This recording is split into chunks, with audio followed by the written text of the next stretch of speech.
Now this illustration deals with disconnecting means in accordance with 422.31b.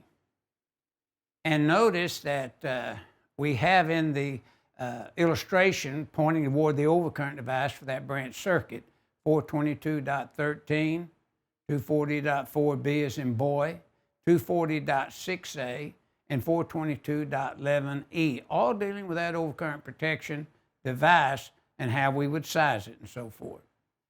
And then we have THHN, copper conductors, in accordance with 422.13, THHN insulation. We're supplying a commercial water heater that is continuous at 65 amps. So that means, yes, in any one day or time, it could be energized and operating, providing hot water for, say, a commercial building or a restaurant or whatever. It could, maybe be operating for 3 hours or more without, some cutoff interrupting that 3 hours or more.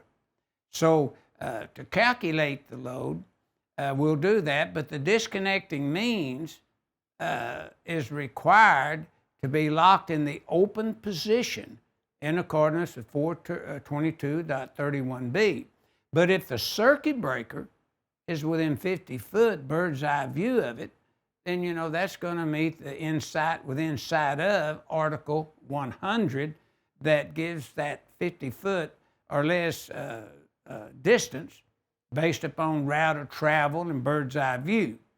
But to calculate the conductor's and overcurrent device, 210.19A1 increases the 65 amp continuous load at 125%, 81 amp.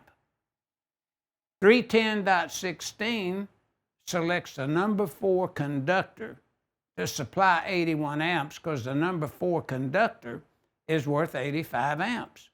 Table 240.6a, 81 amp, you could round up to 90 amp because this says not less than.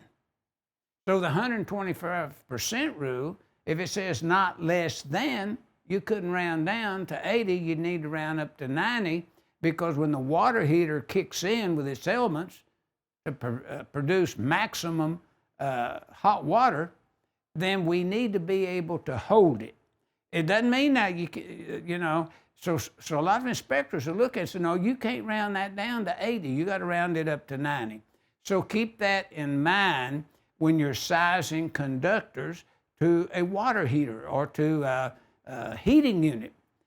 Usually that says the 125% rule, not less than that, see? So keep that in mind.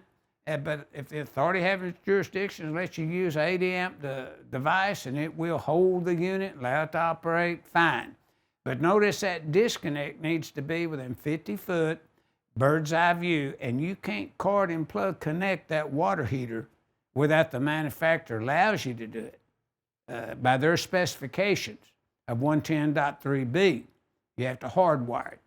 So make sure if you're going to cord and plug connect it, that the manufacturer gives this type of installation, gives you permission to do so. And that's what our figure 14-29 is illustrating.